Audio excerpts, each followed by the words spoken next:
The alternatives space is an information field or energy matrix, a template for what things could be like. When a sector of the matrix is lit up by an energy that has the same resonance, that part of the template is transformed into physical reality. The question is, can the information held in the matrix be used while it exists in its intangible form? In other words, can you access information in the alt space in its raw data format before it manifests in this reality? You could say that we're using this information on an everyday basis. The conscious mind might not be able to read the information held in the alt space, but the subconscious mind can access it directly.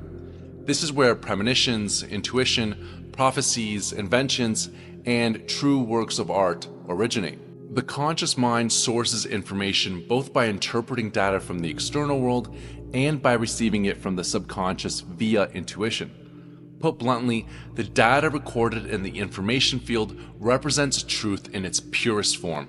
It represents objective information undistorted by interpretation. When truth passes through the filter of the mind, it becomes an interpretation, i.e., knowledge, i.e., distorted truth.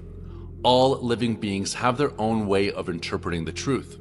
A chicken, for example, sees and understands the world very differently to a human. Even different people will see and understand the same things in different ways.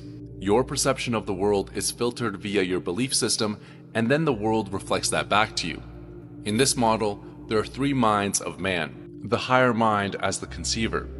This represents the abstract, intuitive, or spiritual aspect of consciousness. It is the source of inspiration, creativity, and higher level ideas. This mind is often seen as connected to a broader universal intelligence or higher wisdom. It doesn't work through linear thought, but instead through holistic understanding. It conceives new ideas and possibilities, providing the foundational concepts for mental and physical experiences. The brain serves as the physical apparatus that translates these higher level concepts into actionable thoughts. It is the intermediary that receives insights from the higher mind and processes them within the context of our neurological structures. This is often considered the translator between non-physical insights and physical reality operating at a biological level. The physical mind as the perceiver, which is responsible for everyday thinking and perception and perceives reality through the brain's interpretations. It is the part of consciousness that deals with the material world, forming perceptions based on sensory input, reasoning, and cognitive processes. It focuses on immediate experiences and interacts directly with the physical environment. In this model, consciousness operates on different levels. The higher mind generates abstract, infinite possibilities, the brain converts these into comprehensible thoughts, and the physical mind focuses on perceiving and acting within the material world. The information field holds data as a complex energetic structure, recording everything that drives matter to move and behave according to the natural laws. Initially, data from the information field is received by the subconscious, i.e. the soul, and then the conscious mind or reason translates it into words and symbols. This is how any innovation is brought to life, be it a new genre of music, a work of art, or anything that a person could not have seen or understood directly. Intuitive knowledge and premonitions are received in the same way. This explanation might be a little bit hard to accept. Can it really be that the mind is incapable of creating anything new independently and is actually drawing on data from an external source or information field? Perhaps it is too categorical to say that the mind can never create anything new. The mind can build a new object or solve a problem using the knowledge of objects and logical constructions that it's already familiar with. In other words, the rational mind can build a new house, but only from old bricks. It can construct something using ideas that have been made accessible to the conscious mind previously, but it cannot directly access information that is fundamentally new. Scientific discoveries are not made as a result of logical reasoning so much as from an aha moment of insight when knowledge seems to come from nowhere. The same goes for genius inventions. Good music just comes to the musician. It is not created via the intelligent choice of notes.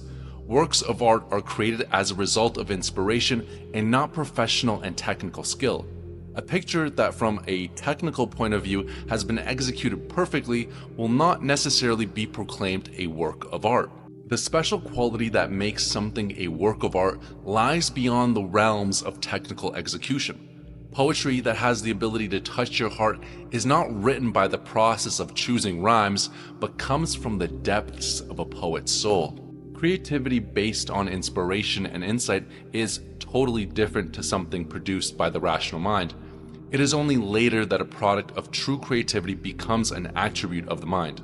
The mind may be capable of creating a perfect copy of an old work of art, but it is incapable of creating a new one. The mind analyzes the data received from the information field by the subconscious and endows it with symbolic form, producing a painting, a melody, a poem, mathematical formula, etc. We do not yet know how the subconscious accesses the information field, but we can witness the access.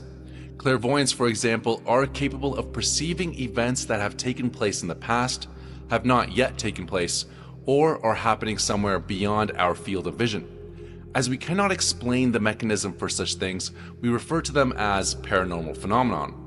Not wishing to reveal their impotence, the pendulums of fundamental science refuse to take such phenomena seriously. However, the fact that we cannot explain them does not stop them from being real or justify the tendency to dismiss them out of hand. There are people who can see events in the information field as if they were witnessing them in the material world. A clairvoyant, for example, can attune to the sector of a missing person by looking at a photograph of that person or touching an item of their belonging. The police have even been known to make use of the services of clairvoyants in their investigations.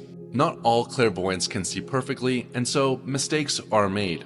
Mistakes can be made for two reasons. Firstly, the clairvoyant may attune to a sector that has never been realized in the material plane and never will be.